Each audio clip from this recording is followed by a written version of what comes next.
official training partner for Alibaba Taobao University, meaning that we carry this course directly from China to Malaysia.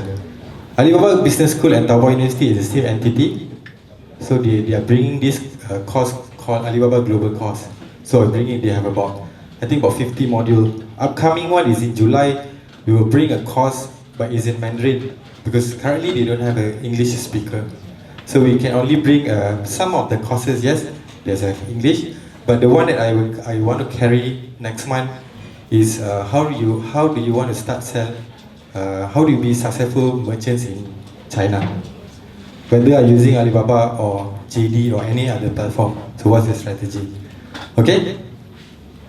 And then trust one. We have a EC class. This is a program. EC class, e-commerce class. It's free.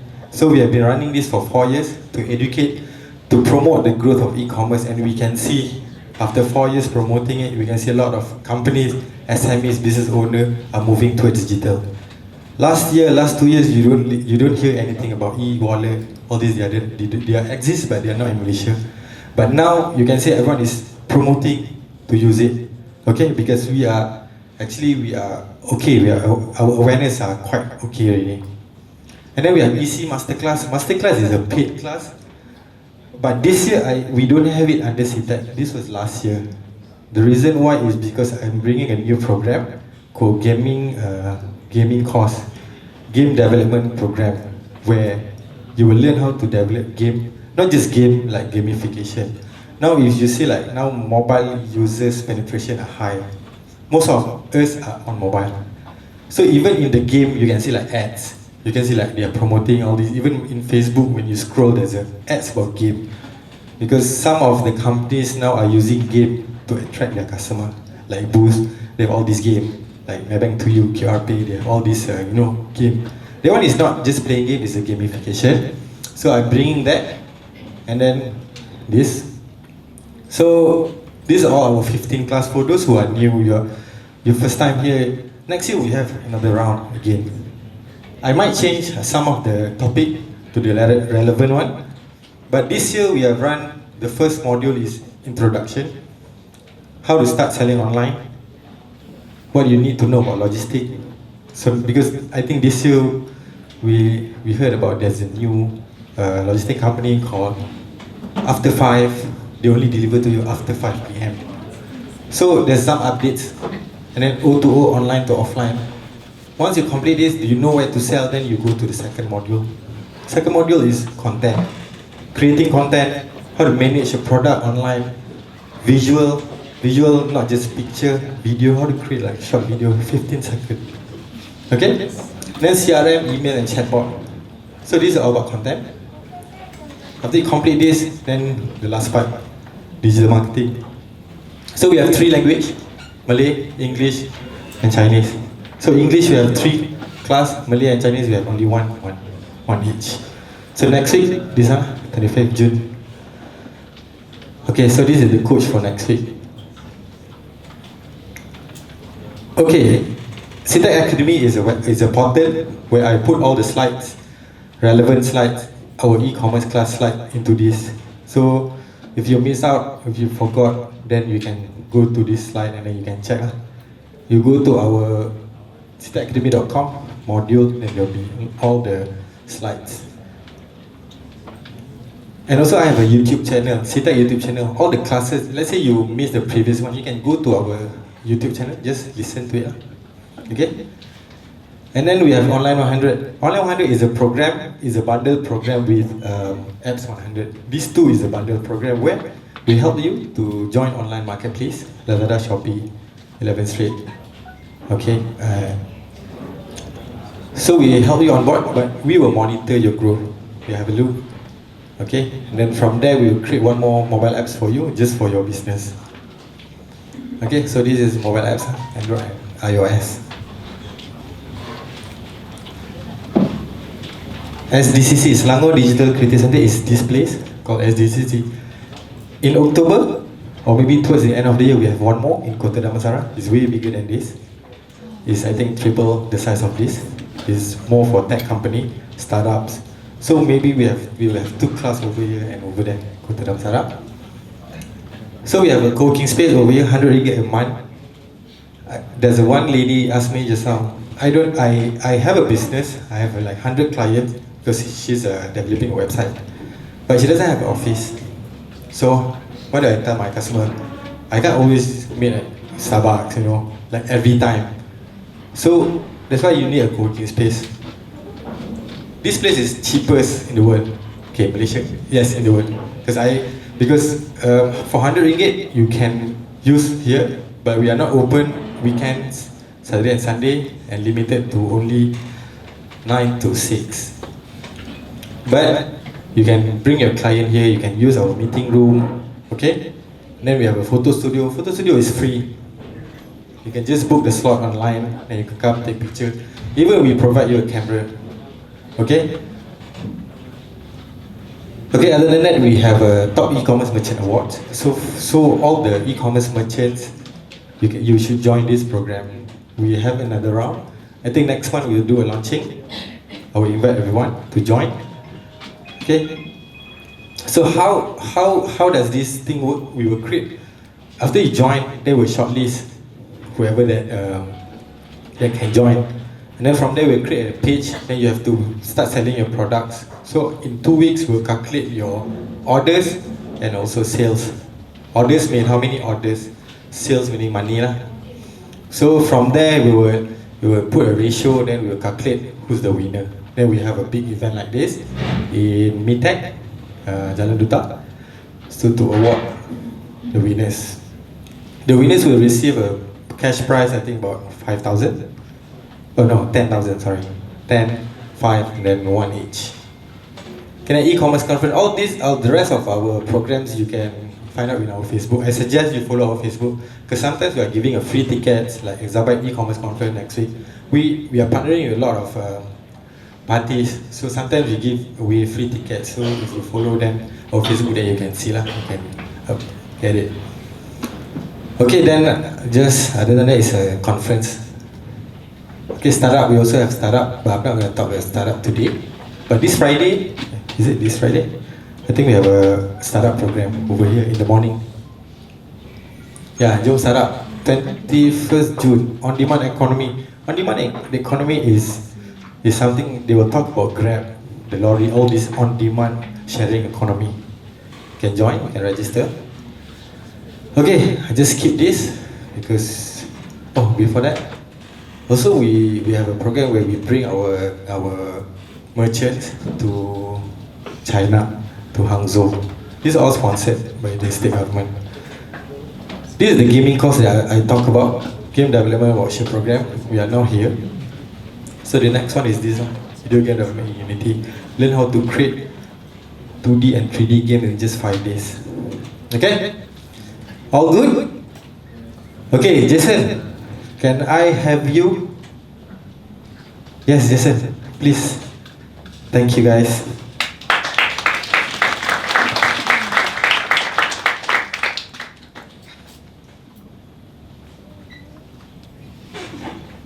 Hey guys, I just want to make sure those who are at the back, you can hear me. Can you? All good? Can you hear me? Yes. I'm not well, so I just gotta spend my little energy left to make sure that you get what I say today. Thank you for coming. My name is Jason. Well, I just want to quickly start with a very simple check on you. How many of you, I'm not saying any advertising, but how many of you advertise? How many of you advertise for your business? Can I see a show of hands? How many of you advertise for your business? For those who don't show your hand, it's either, your business is so good that all these people just come through your door. Okay? I see a lot of you advertise. And how many of you advertise on Facebook? Right. Now, since you do advertise, and you do advertise on Facebook, some of you, okay, I just want to start with a very quick question. A lot of people, when they do advertising, they kind of like got lost in certain settings, got lost in certain tools and all that. But my simple question to you is, why do you advertise? Get traffic. Come again, what else? Get sales, right? What else? Brand awareness. Awesome. Anything else? You see, you advertise to get all this, but ultimately we know why we advertise. We advertise for sales. We want the numbers to come in. We want to make sure that we spend a ringgit, we want to get 5 ringgit back, 10 ringgit back. And that's the reason why we advertise, correct? But let me ask you another question. How do you determine if your advertising campaign is working? How do you determine if your Facebook advertising campaign, I don't care whether it's offline, online, how do you determine your campaign is working, sir? Yep. Yep. Awesome. So yeah, I mean, this gentleman was saying that, you know, you got click, you got coin, you got inquiries, of course, eventually it translates into sales, right? How else? In your opinion, how do you determine that your campaign is working? Close sale. I mean, awesome, right? But look back at the campaign itself now.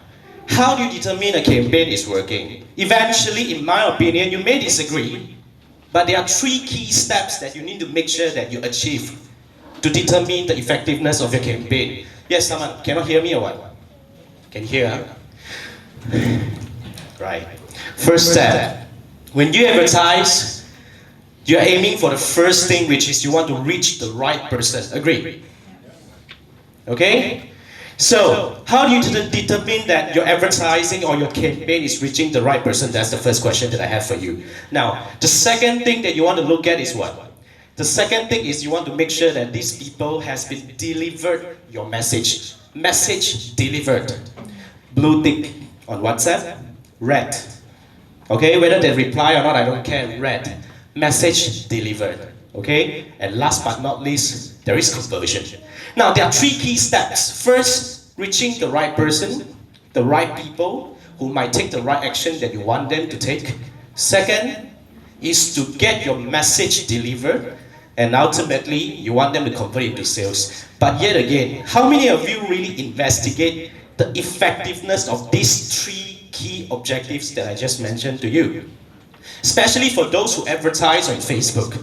How many of you really ask yourself this question that, look, how many people, are we reaching the right audience? Yes, fine. You know, and then after that, am I reaching them at the right frequency? Have they received my message? Have they taken the action that I want them to take? Right. You only look at, yes, the calls that comes in, you know, and then the inquiries that comes in, and eventually, yeah, the number of sales that you're getting, but there is a lot of things that you want to take into consideration, as in you want to investigate to make sure that your campaign is working. That's why the reason why I'm putting this topic up for today is really I want to share with you 5 key misconceptions that Facebook advertisers have towards Facebook advertising. So these actually are the 5 misconceptions that we derive from our past experience. My name is Jason. I have an agency. That's one part of it. We have been an agency since 2010. We do Facebook advertising and Facebook advertising only. Okay? We work with very few clients, really few. At all time, we never have more than 20 clients under our portfolio. Our current clients include EcoWorld, Sunway Property, Aspen Groups, and a few other local brands. All these brands has been with us for more than 2 years.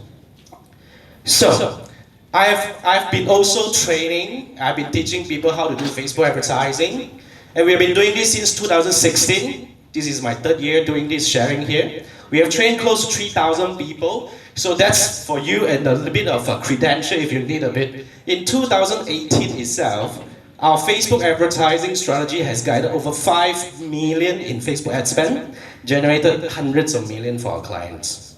Right, enough with that. Now, let's take a look at about the misconceptions. You see, I just want to share with you one by one with a few of the cases that we have, with a few of the stories that we have. But of course, if you have questions, and I would like to have you to stop me and ask your questions, or probably to raise your opinion, because I think that's the best way of learning.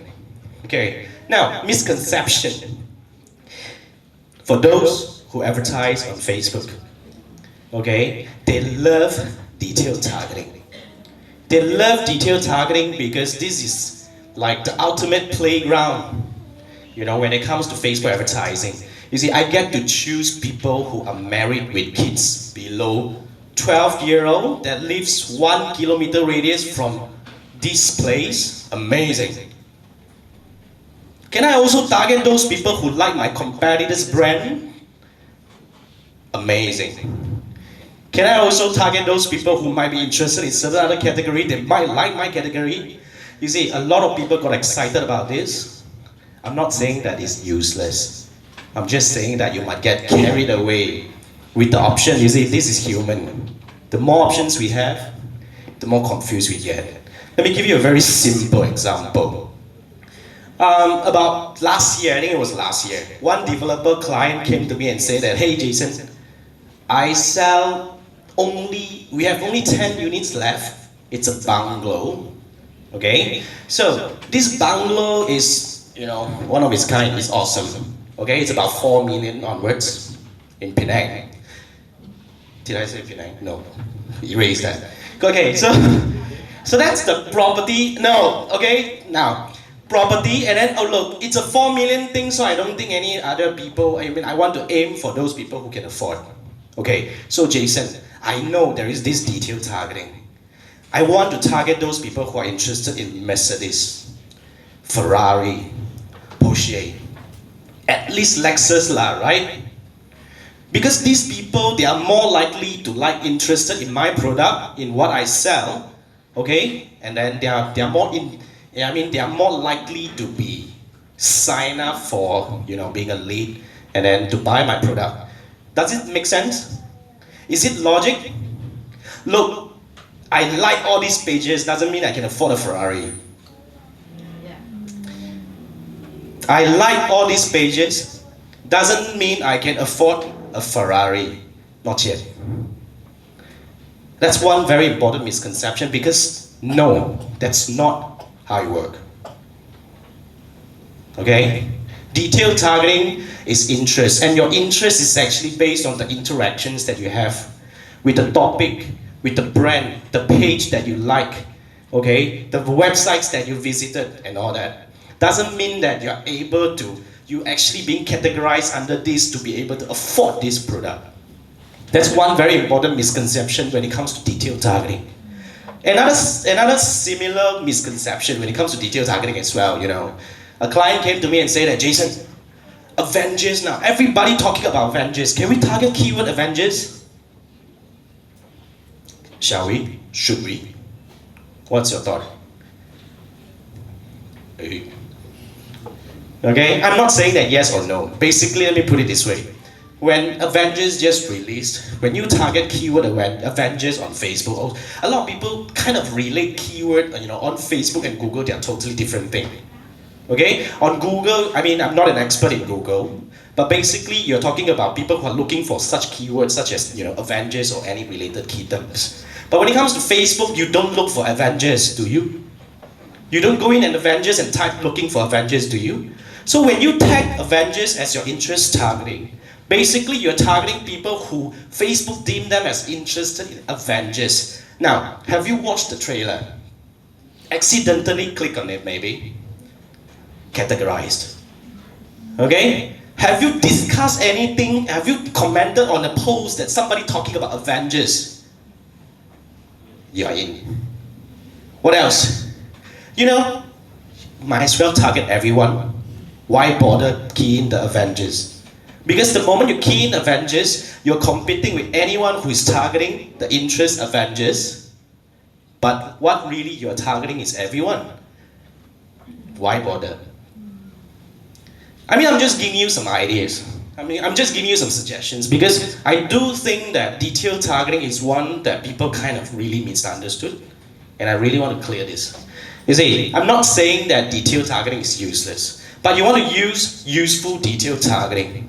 In my opinion, the default categories that you can choose from, fundamentally live events, you know, like parents, you have kids below 12-year-old and all that, okay, you're away from home, your business page admins, etc. These are default detailed targeting. Those other keywords that's not categorized, that you key in the word Ferrari, Mercedes-Benz and all that, these are additional detailed targeting, which is very much tagged to the actions or the previous actions, the pages that you have liked. But those fundamental ones like live events and all that, those are very much real. Why? Have you ever wondered how accurate is Facebook targeting, or so-called the detailed targeting? Okay, now this is what I'm sharing with you is based on what Blueprint said. Now, Facebook Blueprint is actually a free Facebook learning program. Okay, if you learn through all that and you think that you're ready, you can actually go through 3 papers, 3 exams to become a Blueprint certified professional, which I am for 2 years now. Now, every year, in order to maintain or keep yourself certified, you need to go through another 2 papers of exam. No exclusion, you gotta do it every single year. Now, according to Facebook Blueprint, the accuracy of Facebook targeting, okay, generally 85%. 85%. Now, for countries like Malaysia, we know the countries like Malaysia is one of the most populated country with Facebook users in the world. 25 million Facebook users out of 30 million population. That's like, yeah, my parents are on Facebook. That kind of thing. Okay? So whether they know how to use it right, whether they know what is it supposed to mean for this and that, I don't know. But practically, this is actually one of the most powerful advertising platform that you can see. Now, for countries like us, the accuracy is actually 95%. Up to 95%. As in, look, I've always had this case. Jason, I have a Facebook profile, but I don't post anything. Fine, okay. It was a dude who told me that, okay? A guy, 40-over-year-old, and say that, no, I don't think you can target me right. Okay, fine. Now, you have a Facebook profile, right? Now, you don't post anything, fine. Are you married? Yeah, I have a wife, of course, okay. Now, did you accept your wife's invitation to tag you as married to her? Do you dare not? As in like, hey, are we not married? You get all these nightmare and all that. Of course, you are tagged as married to this woman. Okay, now my question to you is, your wife got posting on Facebook or not? Got, sometimes? Okay, fine. You see, how Facebook gather information about you is not really about what you post on Facebook. It's about things that you do. Now, yes? Just now you mentioned about Facebook targeting. I was talking about Facebook targeting, yes. How accurate is it approximately? Up to 95%. No problem. So, right. Well, where was I? Okay, Facebook. Now, Facebook don't gather data from what you post. Facebook don't gather data solely from what you do on your Facebook profile, but other people as well. Now, for this dude, okay, he doesn't post anything, but the wife does. So the wife posted a picture about their 3-year-old kid. 3-year-old birthday. Now, tag, of course, this is your kid, so you have the kid below 3-year-old. Your wife posted a picture that you're planning for a trip. Now, you're tagged under those people who are planning for a trip. Okay? Beyond that, 80% of the websites around the world are installed with Facebook Pixel. Now, Facebook Pixel is a kind of like a script that you can install on your website. And by doing so, you're able to retarget those people who visit your website. You can actually retarget them for other kind of advertisements, etc. Yes, marvelous, awesome tool. But that is also a tool that Facebook is gathering information about everyone beyond Facebook. Now, let me give you a very simple example. I believe you have experienced this. You go to Lazada, you see one product, okay? The next thing is, not only from Lazada, but other websites also start targeting you with this product. Because Facebook learned from Lazada's Pixel that you're interested in this particular product. So they can, interest targeting, the tagging bit. So it's really beyond Facebook. And I don't mention about Instagram, WhatsApp and all that. And yet again, the beauty about Facebook advertising is that It's always on. I mean, as in, if you do retargeting advertising on Facebook, these people can't escape. In fact, there is way. You can actually opt out from certain retargeting selection and all that, but I doubt anyone knows how to do it. Okay? But the key is this. As long as, I just want to do a quick comparison between Google and Facebook, if I understand it correctly. Now, Google advertising, or so-called the remarketing, is based on cookie base. Now, if you go to a website, okay, you don't buy. The next thing is you go to other website, you will see the same product. You will see the same advertisement. But Facebook is different, okay? Because on website, you can clear cache or clear cookies. Eventually, you'll be out from this. But do you log out from Facebook? You do? No? Do? No? I doubt you don't even remember your Facebook password. No way. Okay? Recover password 2 times, nearly blocked. Then you got it. You don't log out from Facebook. And I doubt you log out from Instagram if you have it. Right? Now, if you do log out from Instagram, do you log out from WhatsApp? I doubt you even know how. Do you even know how to log out from WhatsApp? It's almost impossible to log out from WhatsApp. So, what Facebook is trying to do moving forward in 2019 and beyond is Facebook is trying to unite these 4 main apps together to create a unified environment for you and brands to convert across all these 4 platforms, namely Facebook, Instagram, Messenger, and WhatsApp. So what is ahead of us? What is ahead of us is that Facebook or all this targeting and whatnot, Facebook advertising is going to go beyond Facebook, Instagram, and Messenger. When WhatsApp is in the picture, okay, what's going to happen is, I'm predicting it. All these are predictions. I can't say for sure, but according to what we learned from Mark Zuckerberg recently from his speech, I think the future is going to be private advertising. You don't see advertisement much. You probably will start ignoring advertisement on your newsfeed, but you will see more advertisement that goes into your private environment, such as your Messenger. I don't know how it's going to happen with WhatsApp, but I think it's going to come. So private advertising. So it's really important for you to understand what is happening right now to prepare yourself for what is ahead of us. Because what is ahead of us is really exciting. At least I'm excited. I don't know about you. Because the more complicated it gets, the more important I am. Right? I think so. Okay, so detailed targeting. Basically, what I want to share with you here is actually 2 points. You want to use the native detailed targeting because that helps you target the right people with, really the key essentials such as live event, whether you're married or you're not, you have kids or you're away from home and whatnot. Those are natives. So that is, you start selecting from the browsing and all that, the details and all that. Those that you start typing in the names of your competitors and whatnot, you gotta be very careful about using it. I already shared with you some key concepts. I hope you get some of it. So that's detailed targeting. Do you have any questions for me? No? Okay, so let's move to the next one. Okay, geographical segmenting. Now this is one thing that I find quite interesting. Now when you want to target the whole Malaysia, do you target the whole Malaysia? Literally in your audience targeting, you just type in whole Malaysia. You do that, right? Logically, yes, I do that. I did that.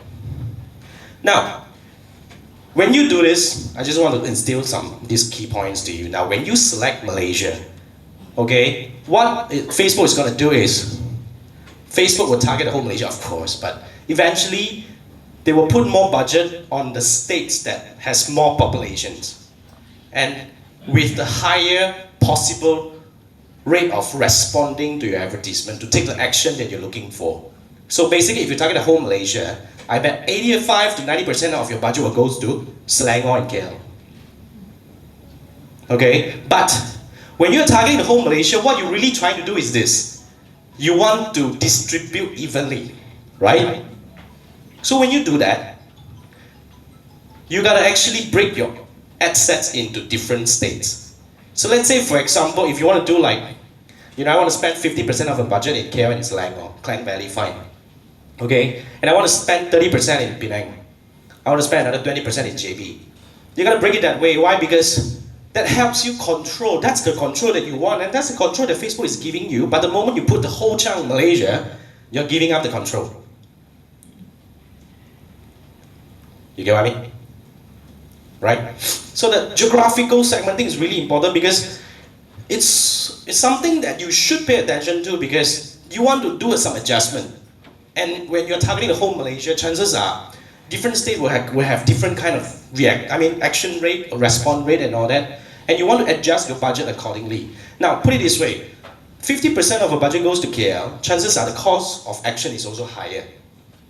Because it's competitive. Everybody's bidding in KL market, in Selangor market. Whereas if you go to, East Coast, for example, you have less reach, but the cost is a lot lower because less competition over there. So you want to break it into this way so that you are able to adjust it freely as you want it. I might get a bit technical. Bear with me or raise your hand, ask questions if you don't follow me. Now that's the thing, that's the control that I want to give it back to you. Now I want to quickly, why are we doing all this control? Are we control freak or not? Are we not? Now, just a quick comparison when we are advertising on newspaper. We were complaining that I'm not able to know how many people have seen my ad. I'm not able to control whether I want to spend more money on female than male and all that. You can't do that on conventional, but digital you can, and why are you not doing this control? Right? So that's the second part, geographical segmenting. In fact, not just geographical segmenting. Gender. Do you break male and female? Yes. Yeah, I think you should, especially for certain products, because male and female don't think the same way. Really, we don't. We are from different. White people are saying different planet. We are different creature. Just that we happen to live in the same room. I don't know. So basically, the way we think, even you're selling baby products, we have experienced a lot of e-commerce, especially. Not just e-commerce, in fact, in most categories, but e-commerce, the way you want to write for female and the way you want to write for male, although the same product, it's different decision-making process. Don't you think? I'm talking about diapers. Yes, Dad buy diapers. I'll buy it 6 packs because I want to save my headache. But the wife will be probably looking at, okay, we buy it now because the next month it's gonna have sales coming up. I don't know. Different way of thinking, different train of thought, different, just different. Geographical, gender segmenting, age group segmenting. I just want to, instill the idea of segmenting it right to gain control. Right? So that's the second thing. Now the last, no, not the last, the third one. I have 5, right? Did I mention 5? Yeah, 5. Frequency control. Now, comes back to our initial topic. How do you determine if your ads campaign is working? It's supposed to reach the right people, to get the message across, and to get the objective that you want, which is the conversion that you want. But now, how do you know if a person has been delivered your message? How do you do that? How do you determine that, seriously? Is there any way that you can determine that on Facebook? Is there any way that you can actually try to at least find or exclude? You see, the reason why I bring this up is because I want to give you a very important idea. Many people don't discuss about this kind of idea, but it's kind of like a methodology that we developed in the past 3 years, and it's really awesome. It really works in terms of helping you multiply your ROI. The first rule here that we're talking about is we want to make sure you have a campaign, at least one of them, which is the top tier campaign, to constantly reach fresh audience. Agree? Now, how do you make sure your campaign constantly reach fresh audience? How does all those other trainers tell you? Now, I have a working methodology. I have a working method that you can write down if you can try to apply on yourself. Now, the first step, start writing, please. That's the whole idea. I pause, you see. Now, use video for your ad. And your video could be any video, right? It could be a video of I just want to give you an idea. Now, let's say, for example, you have a 3-minute video demonstrating how to use this clicker. My goodness, 3-minute video demonstrating how to use this clicker is a disaster. Do you agree? Okay? Now, how long do you need to stare on that video to be delivered the message? To read the description, to know what is this really all about? 3 seconds, not too short. 10 seconds. Just imagine you're staring on your iPhone or Android phone screen. Mobile, I'm not looking at desktop. Let's look at mobile. How long do you pay attention to a piece of content on Facebook? Generally less than 2 seconds. 5. Bro, you're good. You're a good audience. I like it. Really, if you pay that long on if you pay that long on a piece of content, means you're interested. I'll be your friend. Of course, we will be friends. The whole idea is, what I'm telling you is, on average, people pay less than 2 seconds generally on a piece of content on Facebook, and that 2 seconds you already got the message that you need to get.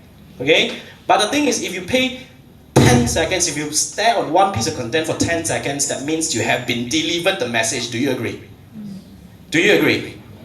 Exclude these people. Yeah, that's it. So when you have a campaign that runs on the video and then you exclude those people who watch up to 10 seconds of the video, do you think this campaign is going to be constantly reaching fresh audience? You want to take that? Okay? Yeah, done. Stop writing, it's done. That's the trick. Yeah. Why? Why? Watch 10 seconds, don't see the ad anymore. Agree?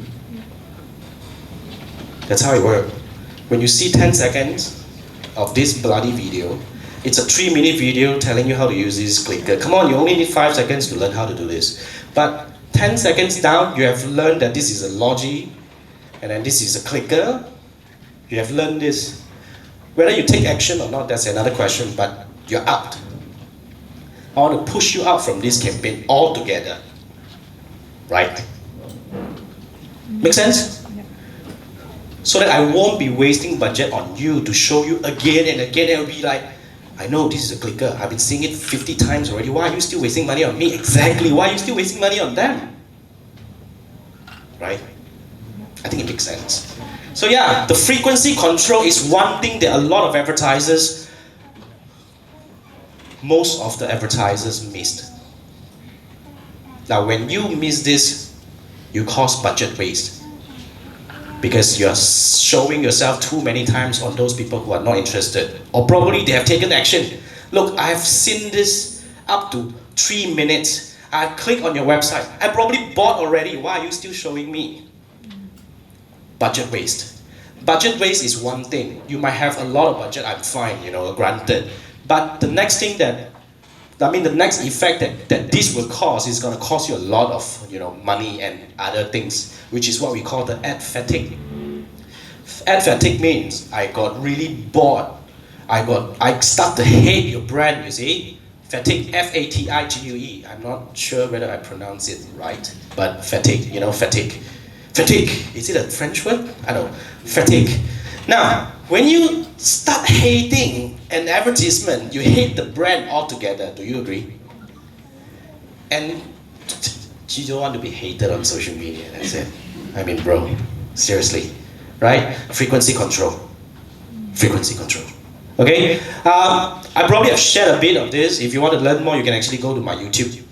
There is a YouTube channel called Tribeup Academy. You can actually follow us. I do share case studies of how we develop Facebook ad strategies for different brands. Okay, so yeah, there's a YouTube channel. You can I have about 30 over videos over there. You can take a look.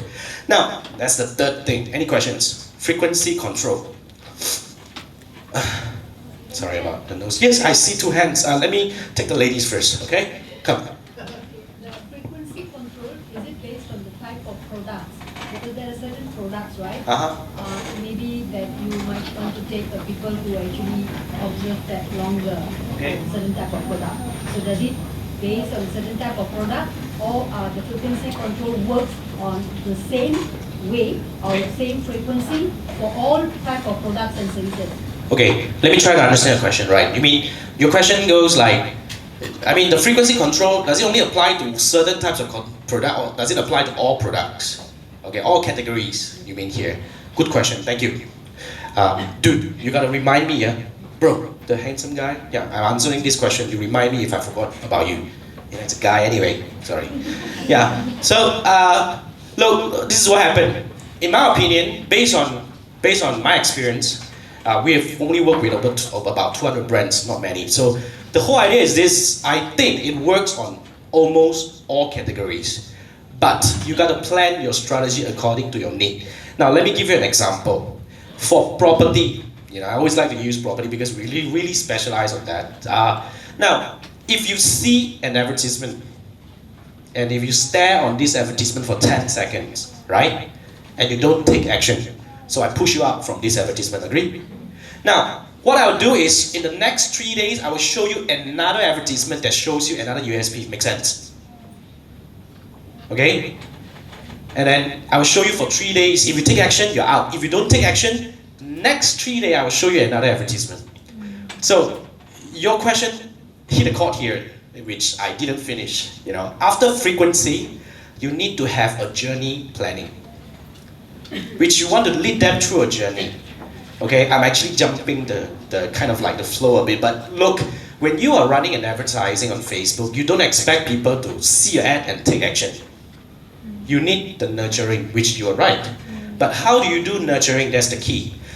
You don't want to nurture them with the same old ad. Agree? You want to nurture them with multiple ads that tells a story. Like after you see this video, I'll tell you that look, we have this garden. I don't know what kind of garden, but it's a garden thing.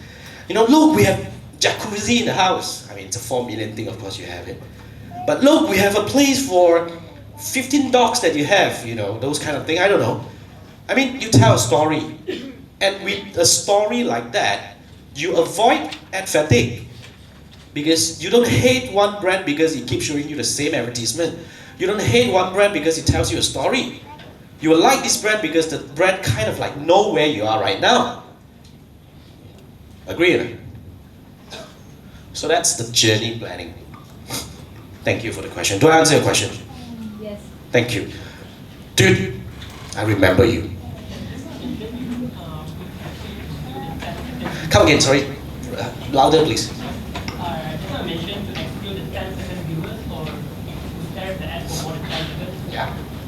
But if you look at how can actually get 10-second viewers. Oh, All okay. you can do is like include the 3-second viewers, include the 5-second viewers, right? Oh, it's there, bro. It's there. Open up your laptop. There is an exclusion there.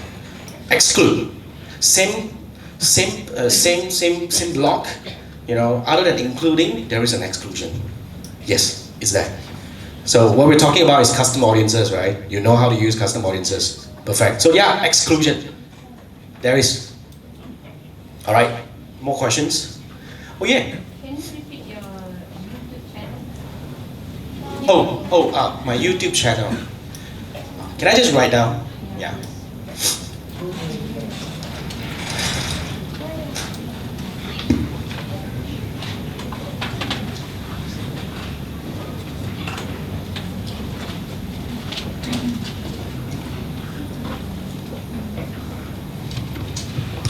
So that's our YouTube channel. Thank you. You're welcome. Thanks for the, yeah. Thanks for, yeah, it's the same. Just look for Tribeup Academy. It's all that. Yeah, thanks for that. I was trying to stay humble and subtle, you see. Thank you for that. Right, frequency control. Okay, now the third, it's the fourth one already. Ad placement. Now, wow, ad placement. Do you notice recently they changed the format again? They changed the way they categorize the placement again. Now they group all the stories together. Facebook stories, Instagram stories, and messages stories. And then they kind of make it very clear to you that, last time they used to just plug a word called audience network, but what the hell is audience network? Okay? And then when you include audience network, your cost gets low, but your bounce rate gets high because these people don't click. Now, it's really important for you to understand your best performing ad placement.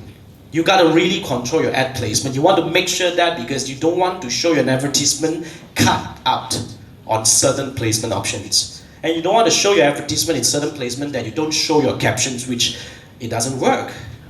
Now let me give you a very simple example. The reason I want to bring this up is because a lot of people don't really go in and investigate what are these actually.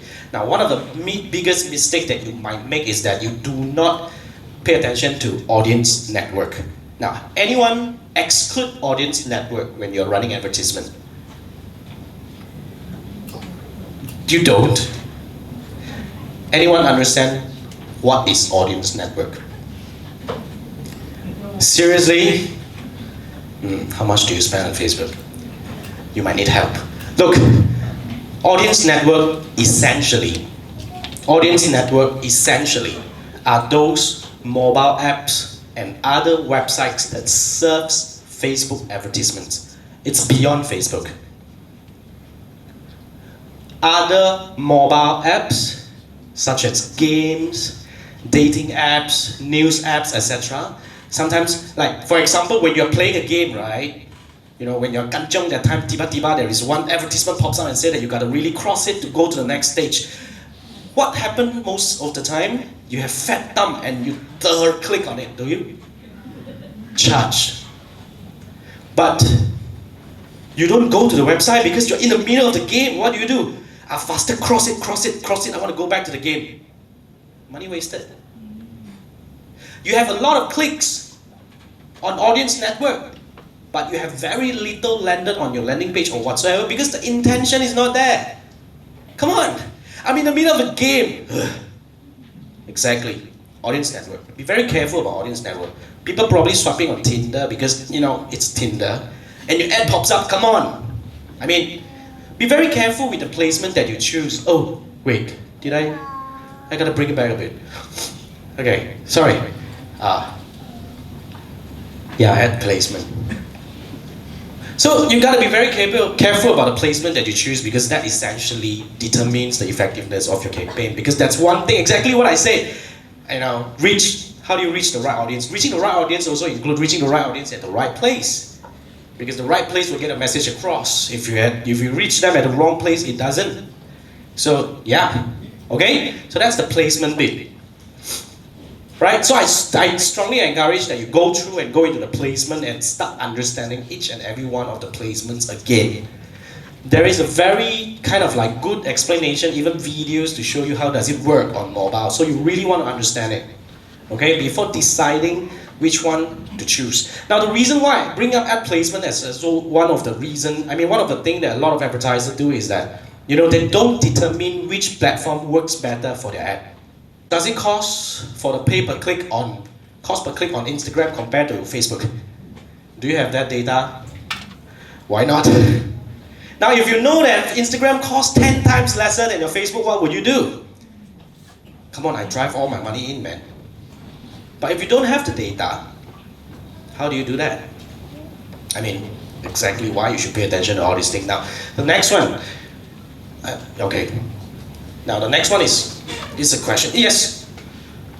What's the ad cost of Facebook compared to Instagram? Come again. Is Instagram ad cost really many times cheaper? I don't know.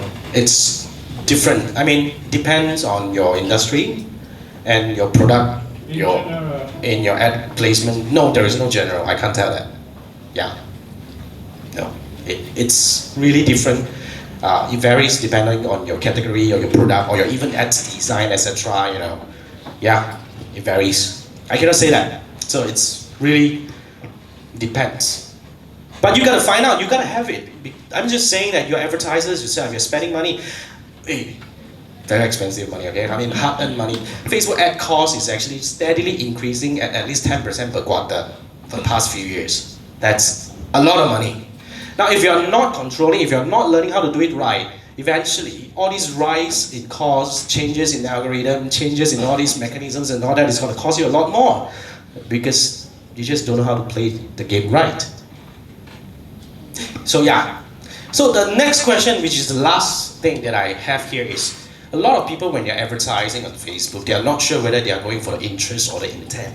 So what should you be going after? Intention. Intention. Now exactly my question back to you. How do you, what are you doing already to capture intent? To make sure that the audience that sees your advertisement are really intended.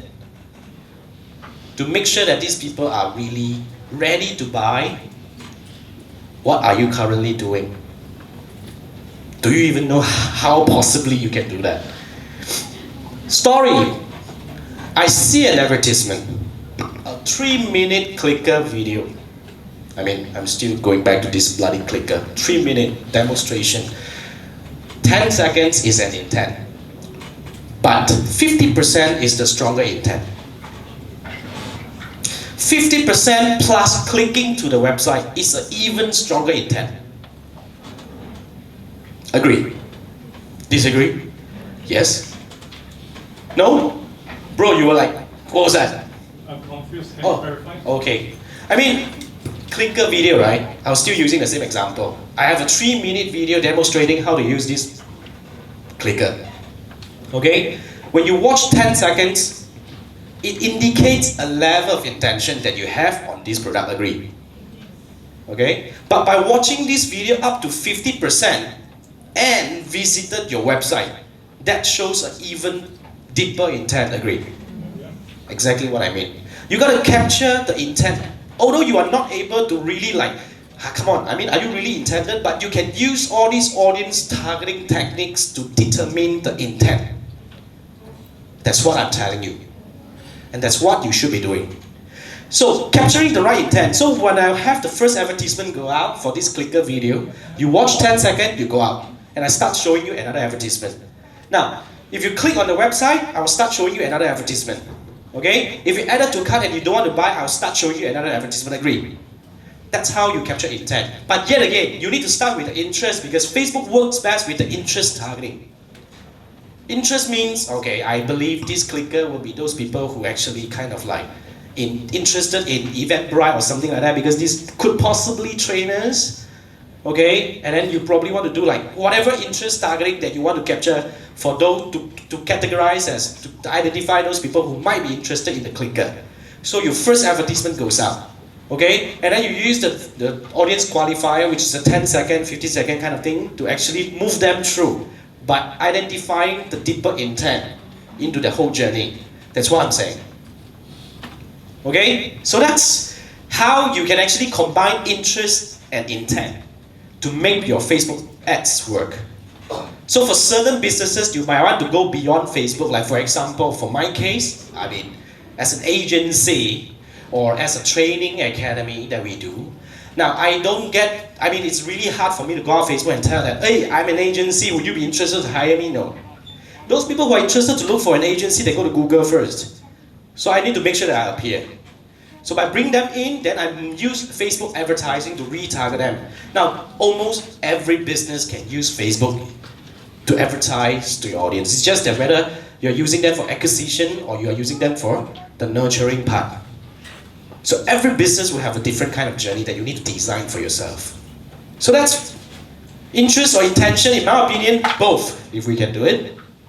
Right? I'm so sorry I pay less attention to you guys. You know, it's supposed to be the front row. Yeah. Okay, so yeah. To sum it up, basically what we want to take away from all these 5 key misconceptions, which I hope you get something out of this. But yet again, what I want to share with you moving forward is I want to share with you how can we do Facebook ads targeting right. You know, look, ads targeting, the topic is very specific. We're talking about Facebook ads targeting. Now, when it comes to Facebook ads targeting, we are looking at the reach bit.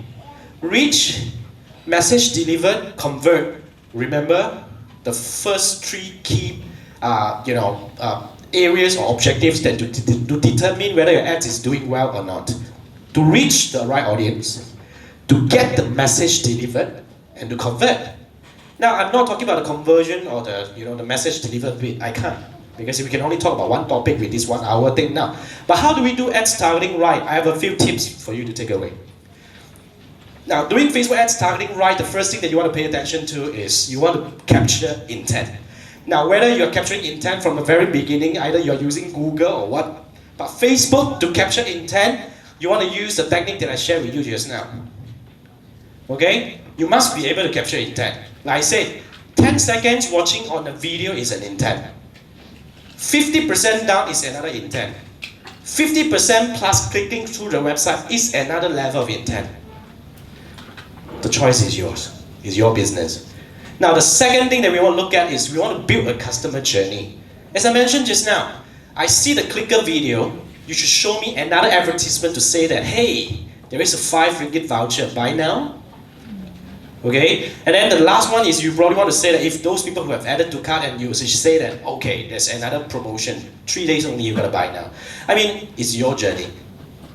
But remember, nobody will see your ad and decided to buy right away. Nobody will. It's impossible. You need to see an ad about three times in a week to even get the message. Okay, so that's the statistics from Facebook. You can actually check from Blueprint. Facebook says that, not me.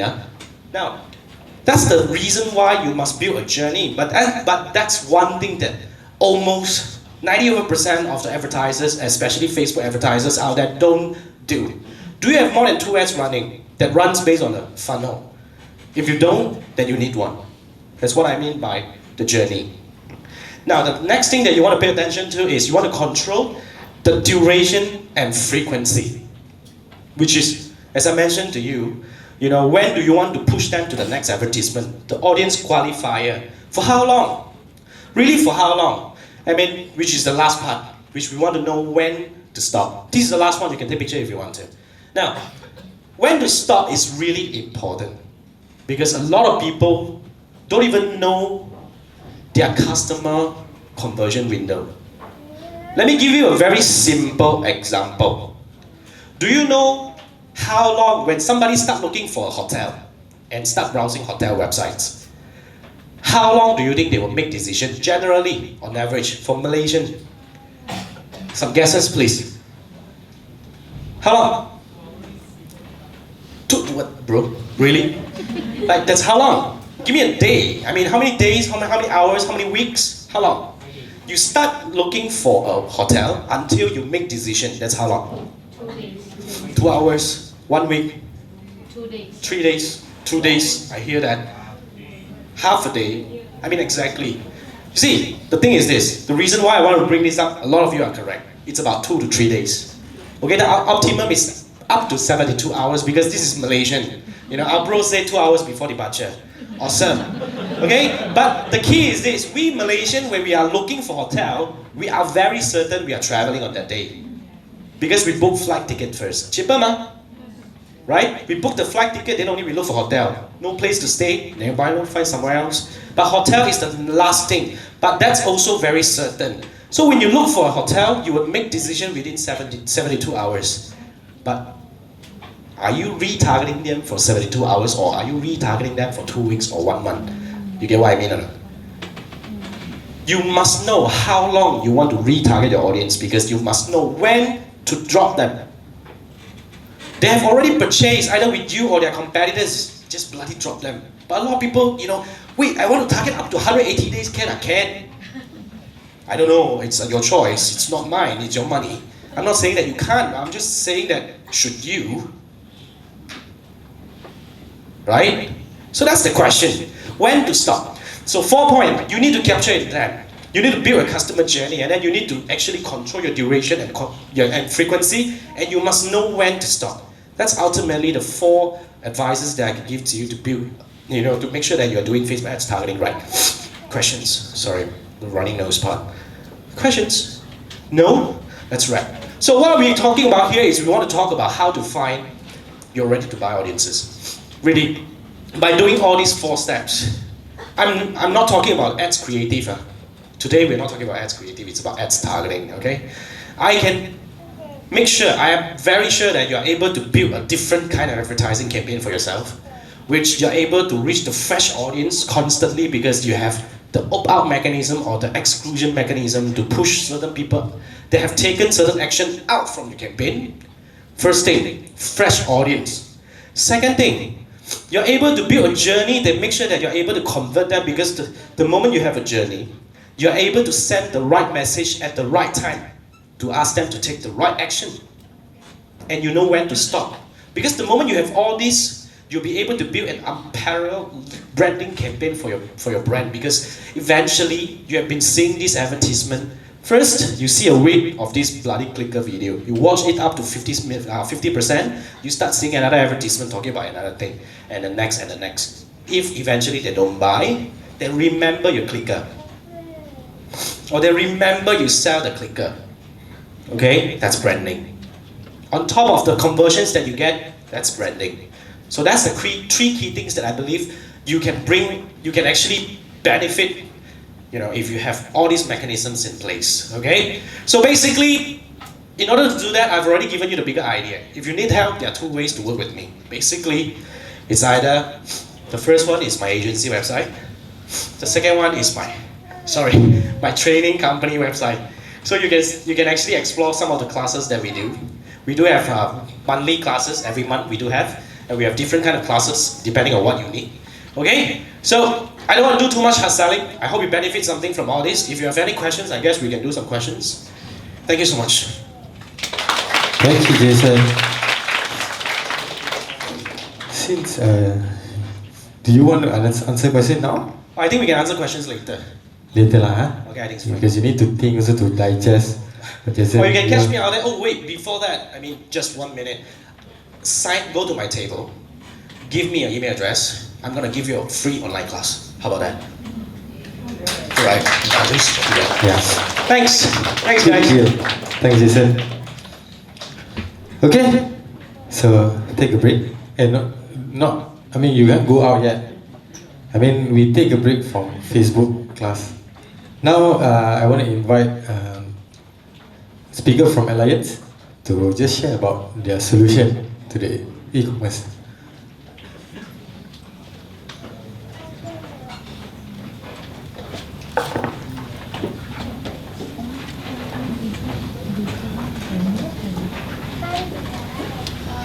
Normally it's a video or class we listen. We will send you a link. Click and listen.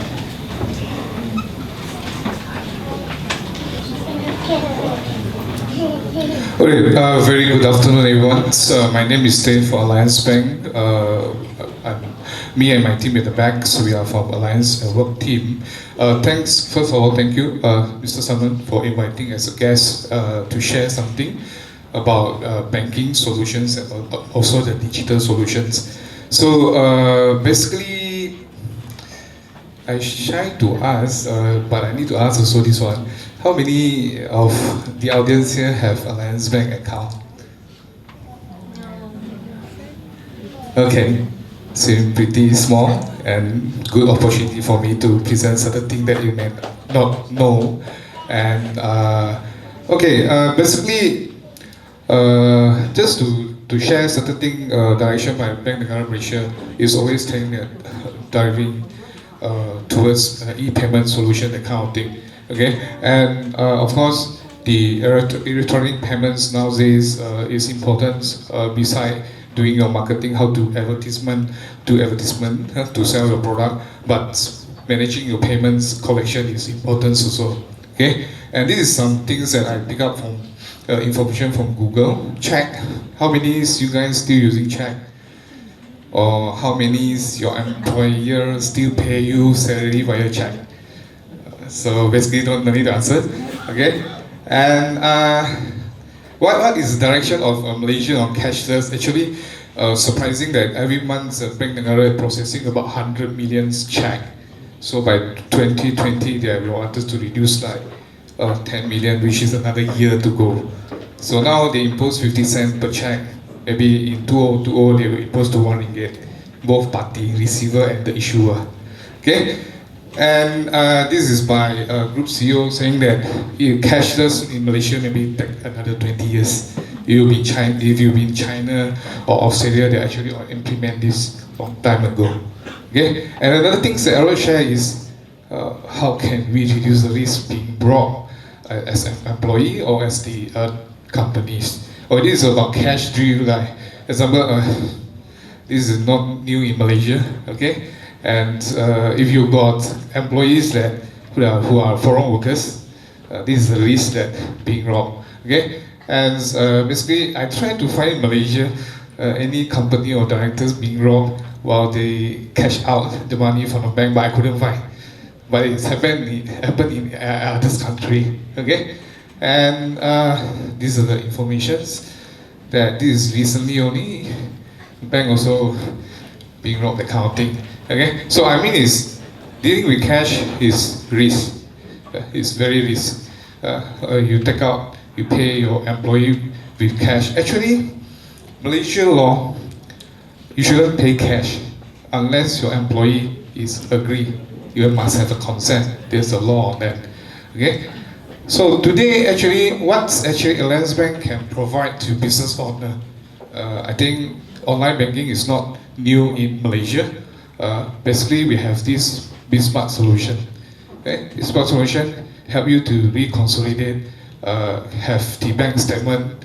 Okay? And if you have many company, actually you can have one view into our Smart.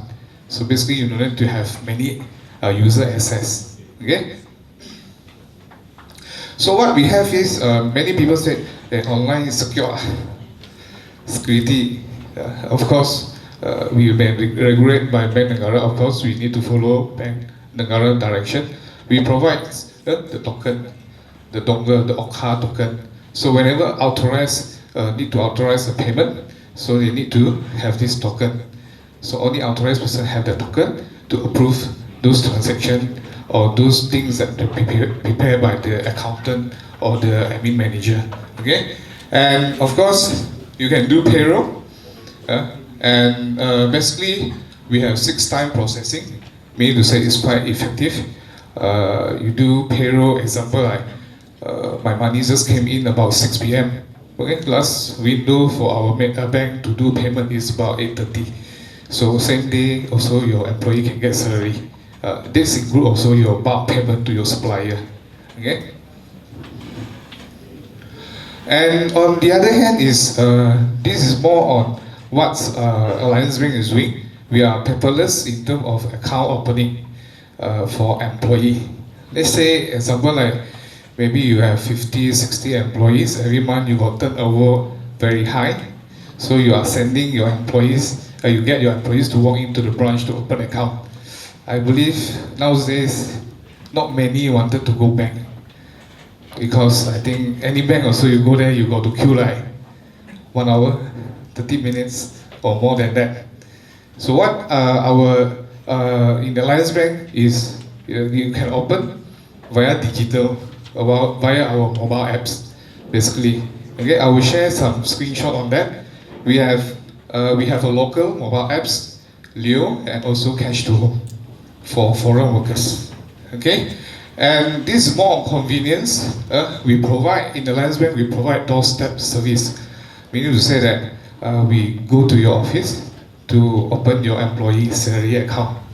Okay, at zero cost. They don't need to come out deposit. On top of that, actually they enjoy 4-time match waiver. Meaning to say that if you cannot find Alliance Bank ATM, you use others bank ATM, local bank, 4-time is free per month.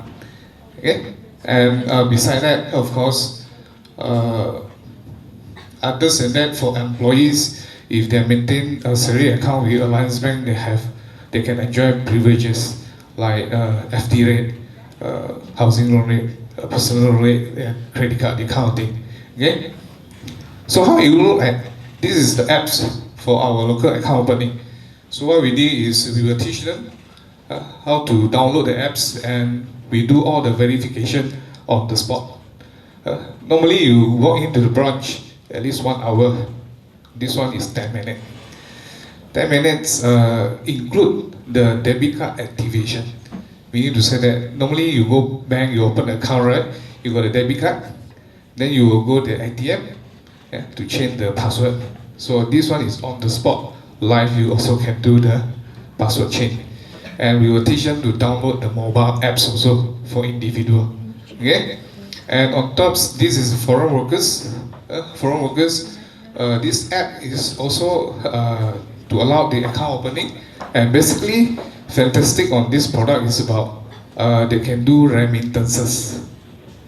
Remittance, prepaid top up, and also they can view their balance. We support 9 countries: Nepal, Pakistan, Vietnam, India, the kind of major foreign workers in Malaysia. Okay. Okay. This product is actually first in Malaysia and the only one in banking for local bank, and a lot of companies, directors like it because some of the foreign workers, right, they normally take half day or 1 day just to go down and do remittances, that kind of thing. Or maybe their hometown need urgent money, they normally will walk out, maybe without your knowledge also. Okay, so with these services, they can do on the spot. Okay, and something, this is what we have for past 2 years. We have this cash to home, and we've been recognized in the market, some award that we won. Okay, just to share on that. Okay, simple as that. If you are interested, and we have a booth behind, you can come and see us to ask more, or you can drop us your contact number, that kind of thing. Okay, and one good thing is actually for your information, we are running the FD campaign for business customer, SME, not the individual, up to 4.3. And of course, we have also a promotion of business current account, that kind of thing. Okay, that's all. Thank you for my sharing. Thanks. Okay, thank you very much. They have a counter there, there are 6 people that can take care of you. How many of you, Raya was last week, siapa belum makan rendang? Can I see? Like, belum, never touch any rendang. Wow, okay lah, got maybe 10 packs because I prepare some Raya food for everyone today. Okay, so next we have a Jacksion. Okay, there you go. So you can take your time. Okay, I think he got some free stuff to give also. Yes. Okay.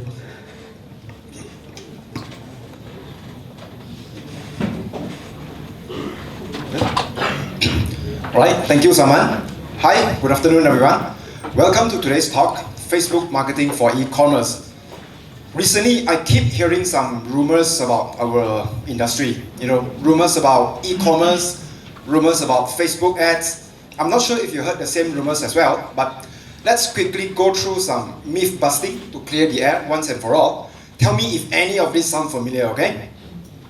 Facebook ads no longer work. E-commerce is dead. And here's the best one. Everything is dead. Like it's the end of the world, right? Now, truth be told, there are actually 2 types of people who keep shouting this. Number 1, I refer to them as the Chicken Little, where the sky is always falling, run for your life, right? And number 2, those who want to steer competition away. The day e-commerce is dead is the day when people stop buying things online. Will this ever happen? I'm willing to bet my top dollar that it would not. New products are being launched every single day, and people buy things online all the time. The question you should be asking instead is how to make them buy from you, right? As entrepreneur, I'm making an assumption that by being here, you are an entrepreneur, or at least you aspire to become one. So as entrepreneurs, it is our duty not to listen to the naysayers, right? The fact that you are here is highly likely that you fall into either one of the following categories. You are interested in starting an online business. You want to create an additional income source. You've tried e-commerce on Facebook ads before but got burned. You're totally new to this and eager to get started. By the way, can you hear me? Can you hear me? Can I? Or you're currently running a successful e-commerce business. If that's the case, congratulations. Regardless of which category you're in, I have this to say to you. You are in for a treat because contrary to popular belief, e-commerce is far from being dead. If anything, it's just getting more and more exciting, right? Facebook ad should not be the only reason for your e-commerce business success. More on this later. The industry is continuously improving. So, if the industry as a whole is constantly improving over time, the question is, what are you doing about it, right? Now, before we proceed any further, please allow me to quickly introduce myself. Hi, I'm Jackson Yang. In case you're wondering how to pronounce my name, it says Jackson with an I, okay? I'm the founder of Egrowthify. We are currently running multiple e-commerce stores. The nature of our business is partly drop shipping and also local fulfillment. We mainly sell to English-speaking countries like the US, Australia, Canada, etc. And by local fulfillment, I mean for products with stable sales, we would ship them in bulk to a US warehouse and have the orders shipped to our US customers from there. I'm also a trainer teaching online and e-commerce business so that my students are empowered to create their very own online empires. My first official job many years ago, no, I was not a plumber. I was a, I was a salesperson for a sanitary ware company in Malaysia. Here we call this jamban, right? So I was your jamban salesman. My job was to get sales from retailers throughout this country, obviously. It was a new brand back then, fully imported from China with lots of quality issues. So instead of making sales, I had to spend most of my time fixing toilets in customers' houses. And by the way, the man in this photo is not me. I borrowed this photo from a website because I do not have any photos of myself taken during that phase of my life. It was a phase of self-doubt and low self-confidence, but this photo pretty much described the typical scene of what I had to do most of the time. I resigned after 6 months, not because I had to constantly fix toilets, okay? As a matter of fact, I did look forward to it. And not because I enjoyed fixing toilets. It's not like my hobby, okay? Because it was more like a problem-solving mission for me, doing my best to make things right. And also, because it was marketed as a premium sanitary ware brand, highly priced, only those with above average income were able to afford it. So in other words, I got to visit big and beautiful houses every time I was required to fix toilets. It was always so inspiring, and during each visit, I would find myself wishing that someday I too could afford such a big and beautiful houses, and of course using expensive toilet wares as well. So coming back to the reason I resigned, it was actually out of the embarrassment that I was not able to bring in sales for the company. You see, some of us, or most of us, when we're first starting out, we have this urge to prove ourselves, right? We will go all out to prove our capabilities, and when things don't work out the way we want, it's a really fun business to be in. For example, we were invited to Facebook Asia Pacific office back in July 2017 for an event they organized for dropshippers like us to introduce some of their latest ad features. Let's look at some of the photos. Superb view from Facebook office with Marina Bay Sands in the middle. Cross borders with Facebook, truly empowering. Facebook Singapore, and that's me with one of the speakers for the event. And then here are some photos from my visit to their new office in Marina One Tower, also in Singapore. If I'm not mistaken, they moved there back in June or July last year. It's so many times bigger than the previous one in Beach Road, the one that you saw earlier. Let's look at some photos. And that's me at the famous Facebook wall. They have this Facebook wall for all their offices worldwide. And they also have their Facebook logo printed on most of the things there. This one here is a food tray at their cafeteria. Some emojis. And then here are some photos from our visit to Google Asia Pacific office, also in Singapore. We were there back in March 2018, specifically 27 March. We were there to discuss some of the campaigns we were running for our online stores. Google, truly impressive office, YouTube. Now, at least my wife no longer has to fry chicken as a full-time job, right? I mean, no offense, but it's just my personal goal that I want my wife and my family to live a comfortable life.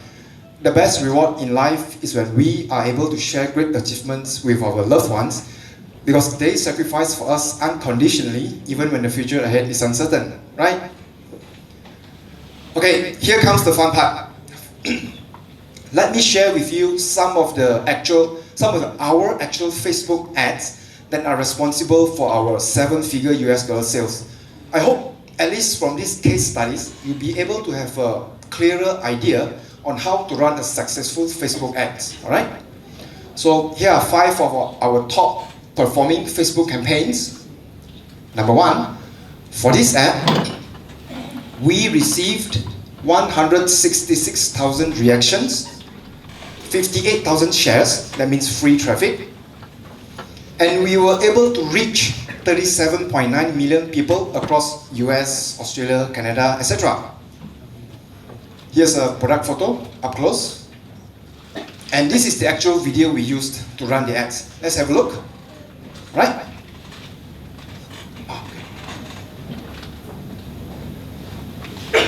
Oops.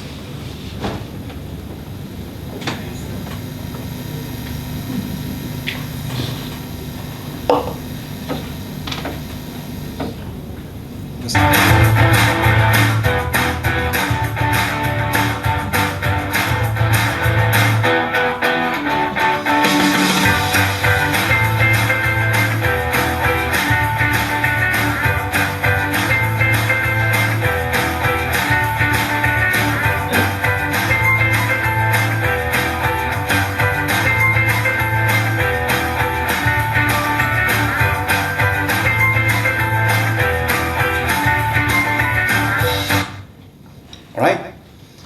And then here's a shorter version of that video.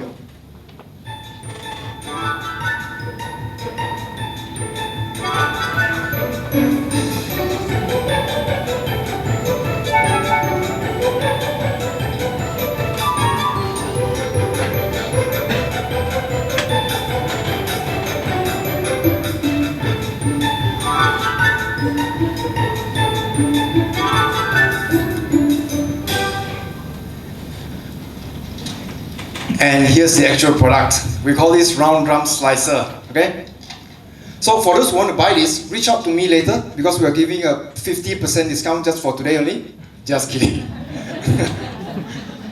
Alright, let's move on to campaign number 2. Oops. I put two different video formats in case one of them cannot be played. So let's skip this. Okay, a product that serves similar purpose, also a slicer. Yeah, by the way, pay attention to the ad copy, guys.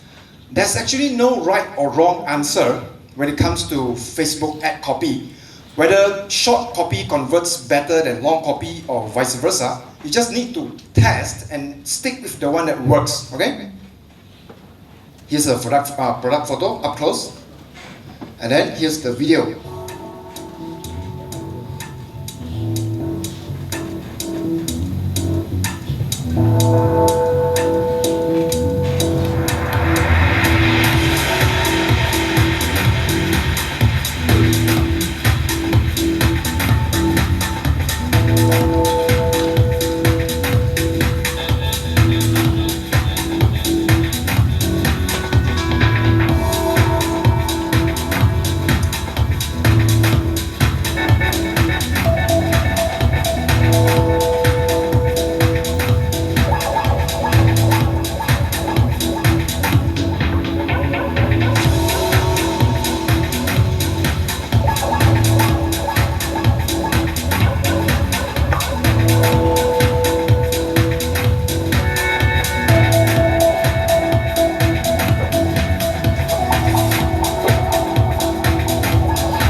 And this is the actual product. It's also a slicer, okay? All right, next campaign.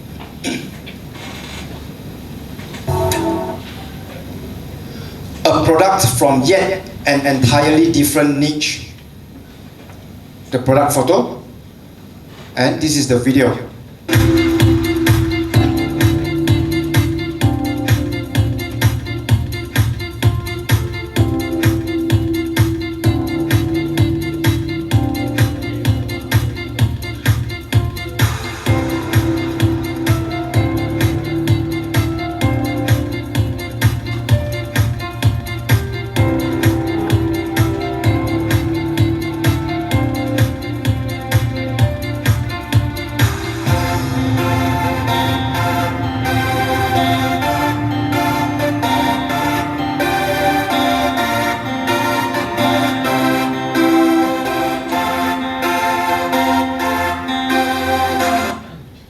And this is the actual product. It's a hair straightener. It's not for me, obviously. It's for my wife. So seems like our Facebook ads are quite convincing, right? Because we also ended up buying all these products for ourselves.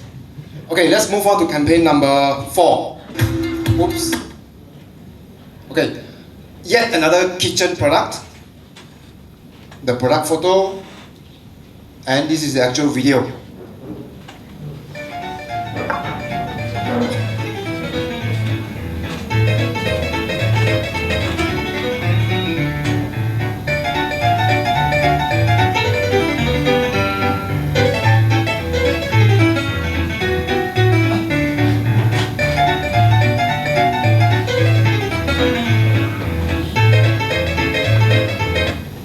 Okay, let's move on to the final campaign, campaign number 5. Whoops. Yet a product from another different niche. This one is a skincare niche. Product photo. And this is, okay, the video that's coming up, some people may find the video extremely satisfying, while some people may find it extremely gross. So proceed with caution, okay?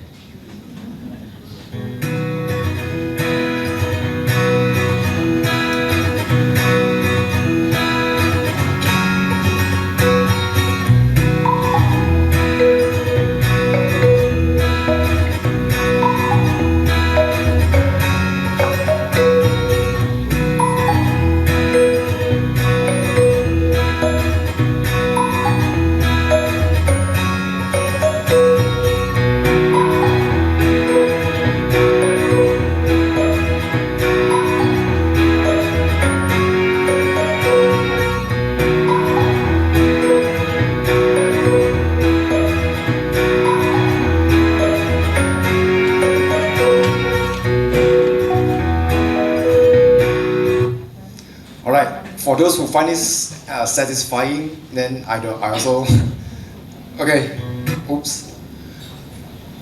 Okay, let's continue. Having spent more than $500,000 on Facebook ads, I have come down to these 6 keys when it comes to making them work. Okay? In order to run a successful Facebook campaigns, you need to do these 6 steps correctly. Number 1, you need to spend money to make money. Of course, please manage your risk carefully. Because in business, the company that can spend the most to acquire a customer wins. Agree? But of course, you must know your metrics well, especially your AOV and LTV. AOV stands for average order value, while LTV stands for lifetime value. Lifetime value means how much the customer is worth throughout their lifespan with you. Say for example, you know that your customer's LTV is $500, then maybe you can spend 30 or even up to $50 to acquire that customer. Make sense? And here's a reminder, what I said earlier was, the company that can spend the most money and not the company that does spend the most money. There's a big difference here, okay? The first one means you know what you're doing and you're being very careful, while the second one means you just anyhow spend money, you hantam money, and you have no idea what you're doing. Yeah, because Jackson said must spend money to make money, so I spend all. Yeah, right. What's your AOV? I don't know. What's your LTV? Also don't know. So you must know what you're doing, okay? Okay, number 2, you must use pixel. Can I see, because without pixel, Facebook ad is actually nothing. Pixel is actually the genius behind Facebook ads. Agree? Can I see a show of hands for those who run Facebook ads who use pixel? Okay. Who doesn't use pixel? Wow. And who has no idea what a pixel is? Okay, no worries. Let's move on to point number 3. Your audience must be targeted. And you need a somewhat good copywriting skill to split test different angles to promote a particular product. For example, let's use this round drum slicer product here.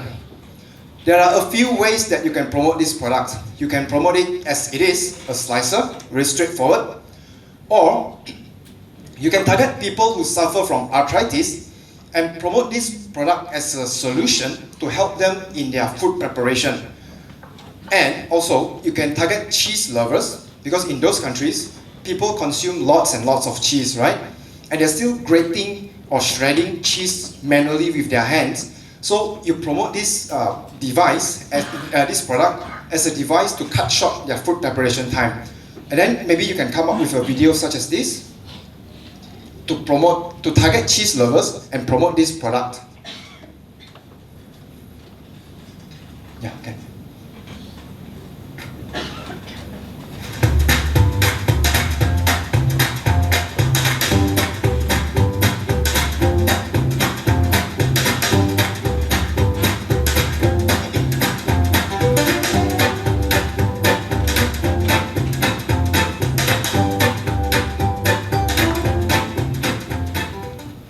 Okay, now I know what I'm going to have for dinner later.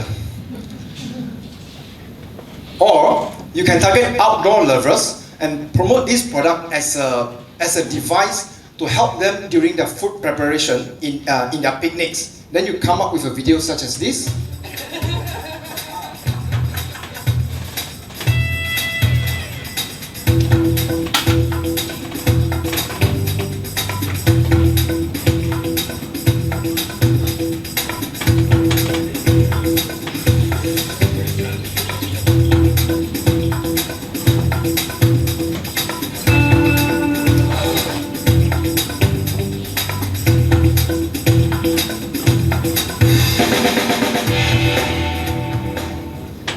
Alright, let's continue. Number 5, your creatives must be engaging, especially your videos. They must speak to your target audience like almost instantly. And finally, you need to always be testing. Testing new ads, new videos, new products, new everything. Of course, there are certain pitfalls to watch out for when it comes to Facebook ads. It's not always perfect and sunny in the world of Facebook ads, alright? There are 1001 things that could go wrong at any point of time. For example, this could be due to algorithm changes, or your campaign suddenly stopped converting. Your campaigns got disapproved, and worse still, your ad account got disabled altogether. Anybody faced any one of these before? Yeah, tell me about it, right? And sometimes it could also be due to technical glitch or error. Oops, sorry. For example, thanks to this technical glitch or error, it was the day we lost more than $3,000 in one single day. We were running high volume campaigns on manual bidding at daily budget of a few $1,000 per day. Something went wrong that day, and within half an hour we lost more than $3,000. Luckily, we discovered early and quickly paused all the campaigns. In these screenshots alone, we lost more than close to $2,000. It was not a very happy day. And of course, we've had our fair share of making losses on Facebook ads as well.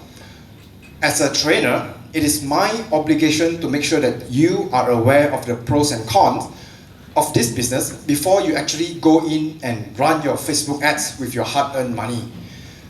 This business is not a guarantee that you will always make money, alright? You will need to go through almost endless trial and error until you finally make something work, alright? Because now I'm sure you've seen this iceberg photo many times by now, but just as a reminder, for every success story that you see, there's actually a whole lot more of sacrifices and failures that you don't see. So right now, I'm going to share with you some of the losses we incurred when testing products on Facebook ads. Campaign number 1, we spent $7,300 on ads and only made $5,500. Campaign number 2, spent $1,500 and only made $350. Campaign number 3, spent $2,600 and only made $980. Was it painful? Yes, it was, but this is just how it is. You need to always be testing, remember? So just keep testing and you will eventually make something work, right? And of course, you're not a failure until you stop trying, right? And also because what didn't kill you made you stronger. So, and setback can only do two things to us. How many things? Two. A setback can either destroy us or make us stronger. So we decided to get stronger. We continue to test and launch many more products, and we explore other advertising platforms such as Instagram and Google Ads. So as it turns out, perseverance does pay off, because in addition to Facebook ads, we managed to generate sales with healthy ROI from Instagram and found business clarity from Google Ads, specifically Google Shopping. This is a screenshot from our Instagram campaign where we spent about $780 and made $6,900 in sales. Not bad, right? Clap a bit. Thank you very much. Yeah, please allow me to share just a little bit more about myself. Honestly speaking, e-commerce is not my first online business.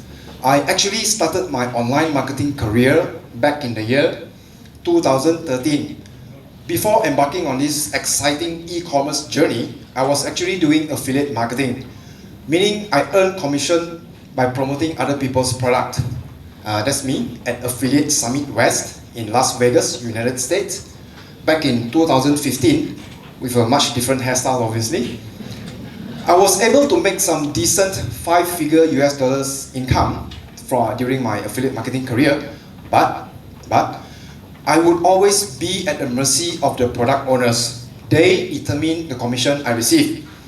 For example, I could be making 5-figure this month, and the next thing I realized, the product owners no longer wanted to promote their products, and just like that, my income just fell back to zero next month.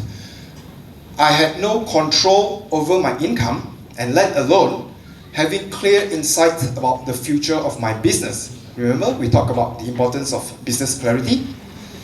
You see, throughout all these years that I've been running my online business, I've been searching high and low for the secret or key to a long-term online business success. And it was only when I started building my e-commerce business, which I started with zero experience, that I finally stumbled upon the key to a long-term online business success. And this has been time proven, because ever since the discovery, we are blessed with stable growth and able to overcome obstacle after obstacle. Yes, there are and will be obstacles to overcome in e-commerce business as well. You see, I'd rather be direct than painting you a fake impression that is always smooth sailing in e-commerce.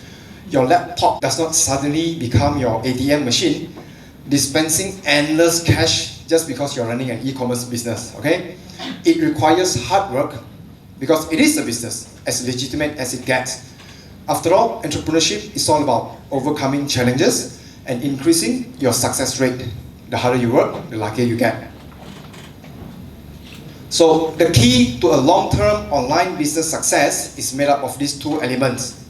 Number one, product. See, if this were to be a property investment seminar, this one would be location. It's that important. And then traffic and conversion. See, when it comes to the products you sell, you need to have a balanced mixture of these following elements or characteristics. You need to be selling products that people want or in high demand, obviously. Your products have to be trendy or trending. They must solve problems and are evergreen, meaning people will always need that product and then they come back to buy from you again and again. That's how you have a solid business, right? Next, traffic and conversion. In order to have a successful e-commerce business, you need traffic, because without traffic, your e-commerce business practically doesn't exist, right? It takes two hands to clap. So the traffic you buy has to be targeted and as low CPA as possible. CPA stands for cost per acquisition, meaning how much you need to spend in order to acquire a customer. The traffic has to be scalable. Let's say you have some good selling products. You want to be able to buy more traffic so that you can scale the products. And then you want to have the freedom to sell to anywhere in the world, not just limited to one platform and one country.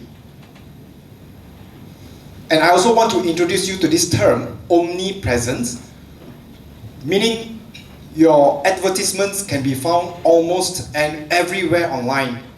Facebook ads, Instagram, Google, etc. You want to adopt a holistic digital marketing approach to maximize your exposure. It's not about picking a side, whether you are team Facebook ads or team Google ads. You want to embrace all of them. Which brings us to the final section of my talk for today, growing with Google Ads, specifically Google Shopping Ads.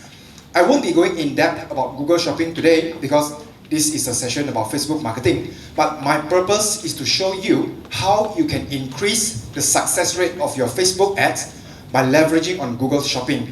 So can I share a little bit about Google Shopping? Yes. Right, thank you for the green light. So if this is your first time hearing about Google Shopping, this is how they look like. These are some examples of Google Shopping ads in US. Google Shopping ads in Malaysia. Say I'm looking for electric toothbrush, right? So I Google electric toothbrush. Then Google will show me a list of these products. Google Shopping is made up of shopping ads with small square photos and brief descriptions about your products. Some Bluetooth speakers. And I also include some screenshots of our Google Shopping campaigns because numbers speak 1,000 words, right? And here's a disclaimer. The results I'm going to share with you are not typical. It took us months of endless testing and research until we finally see some decent results from our campaigns. And in fact, today, as of right now, our VAs are actively adding new products as we speak. So campaign number 1, we spent about $10 and made 132. Campaign number 2, spent 46.74 and made 343.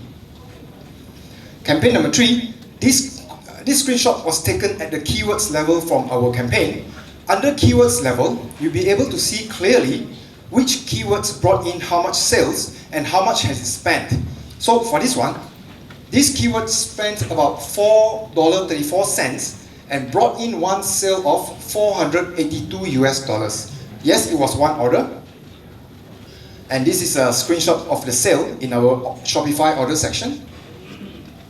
Campaign number 4, another keyword for another product in another campaign, where the ad spend was only 35 cents and the sale that it brought in was $483.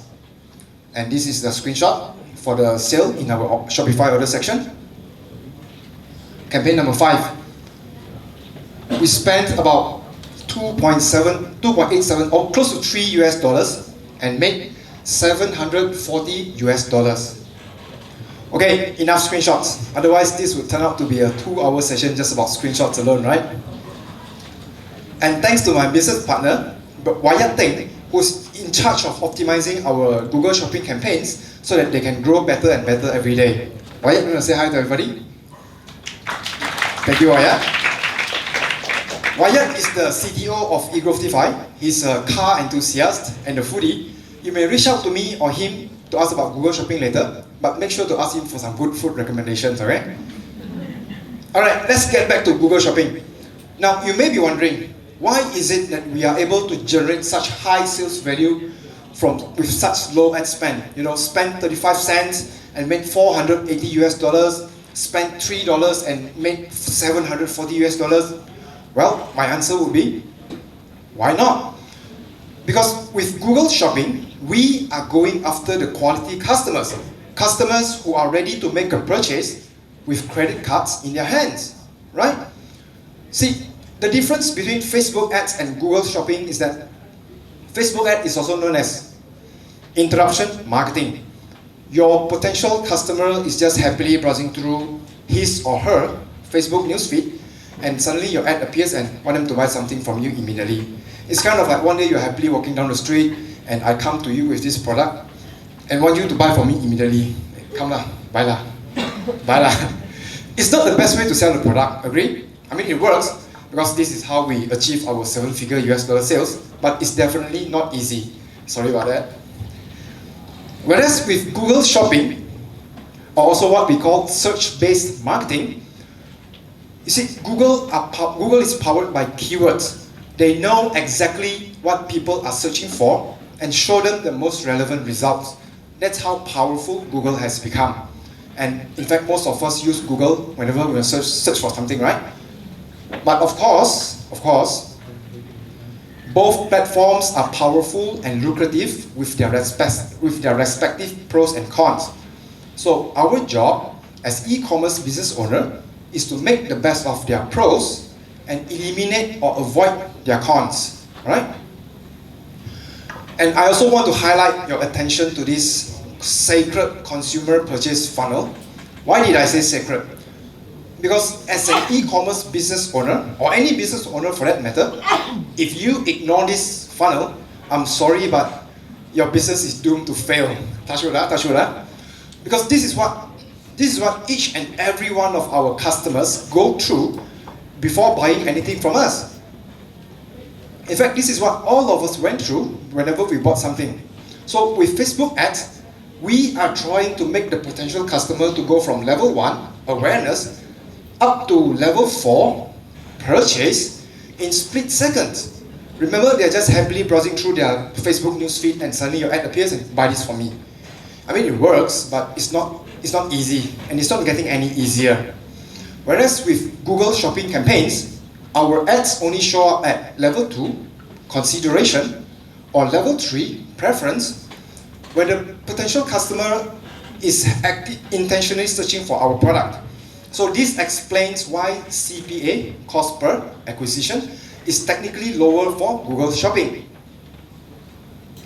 So how to leverage on the quality traffic from Google Shopping to increase the success rate of your Facebook marketing.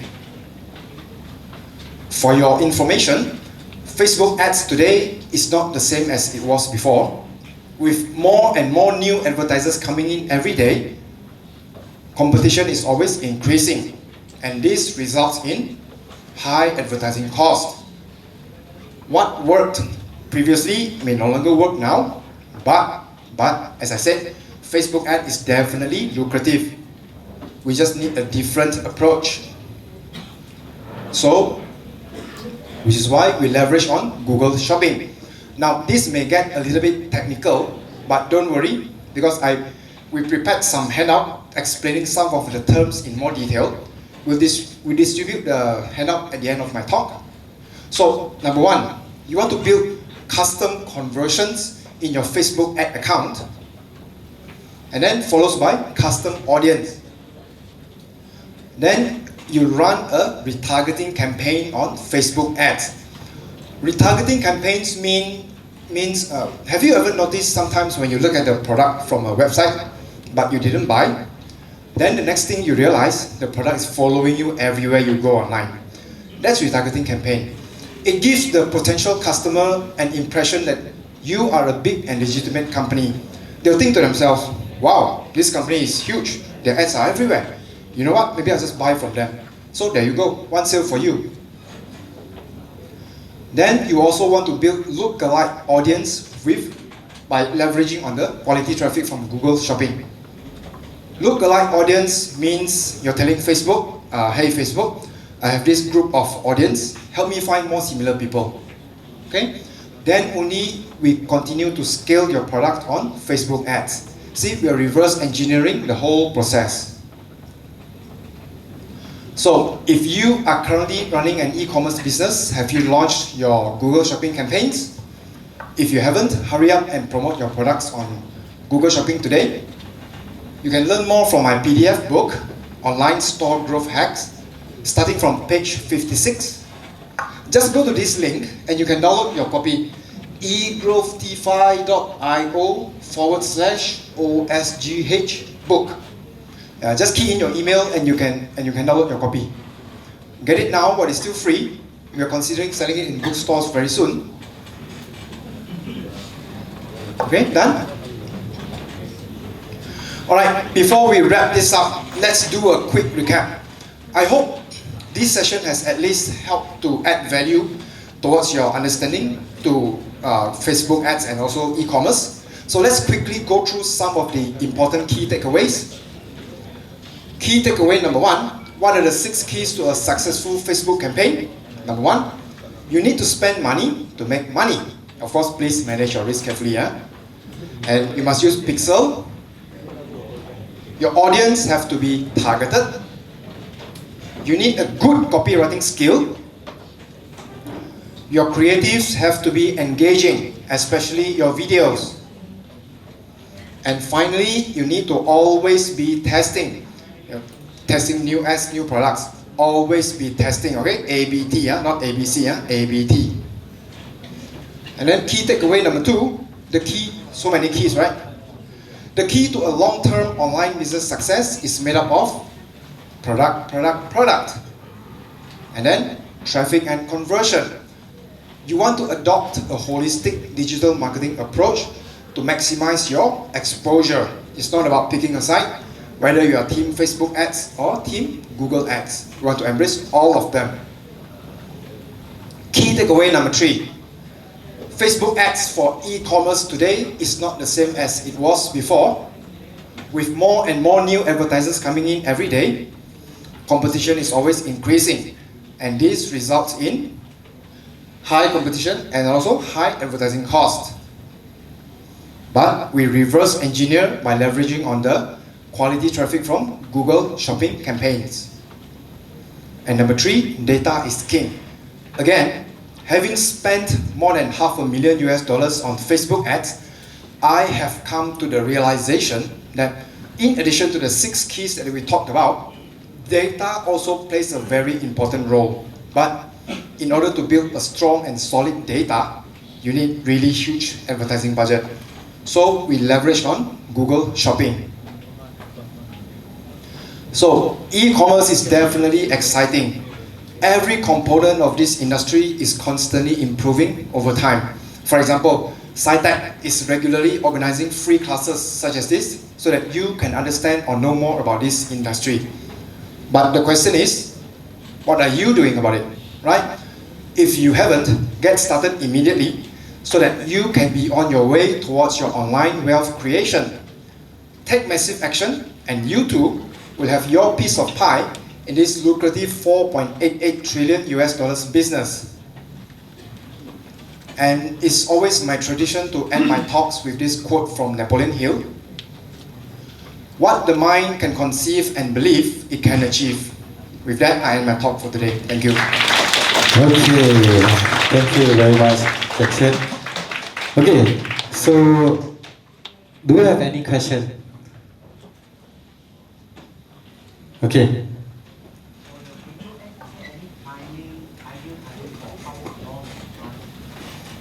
Oh, you mean the video duration?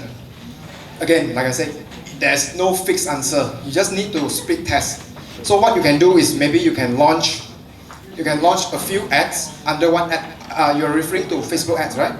So maybe you can launch a few ads under one ad set, and then you observe which one converts better. Because there's no fixed answer. I cannot always say, like, oh, short is better than long. It doesn't work like that. Just split test, gather some data, spend some maybe. Are you spending in RM or US dollars? US dollars. So maybe you can spend maybe $30 and then see what happens. Then you proceed from there. Right? Yes, sir. What's the best campaign that can be used under the Facebook ads? Best campaign. Yes. The most effective. Best campaign for? It depends on your objective. To get the leads. To get the leads. To get the leads or to get the data. To get the leads, to get the data. What do you mean specifically? Is it like using a video or using like advertisement or something, using like different campaigns. Oh, you mean the creatives, right? Yeah, because in the advertisement of in the Facebook ads, if I'm not mistaken, there's like a few of the campaigns that can be chosen from. The objectives. Yeah, the objectives, which is the best to be used. Depends on your purpose. Let's say if you're running an e-commerce business, then you want to choose purchase. But if you're running a lead gen, then you choose lead.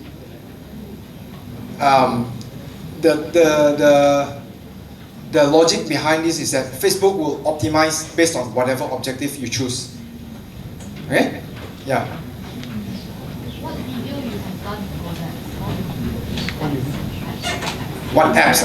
I'm not sure because it was my wife who does it, so I need to check with her later. She's at the counter. You can reach out to her later. Right? Yes, sir.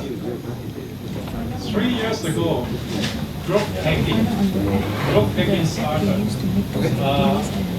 It was not so common because it's basically data scientists Right. and marketing in combined. Would your course integrate this? Growth hacking in the sense of for e-commerce business or It can be used for many industry, many business, e-commerce. okay, because what we teach is more towards e-commerce and by leveraging on the paid advertisements so that you can sell to almost anywhere you want. But yeah, I mean we can talk after this. We can talk details, right? Yeah. Yes, ma'am. You mentioned Shopify. Yes, I do. Shopify is not an e-commerce platform. It's more like a tool that we use to host our online store. A platform would be like Lazada or Amazon.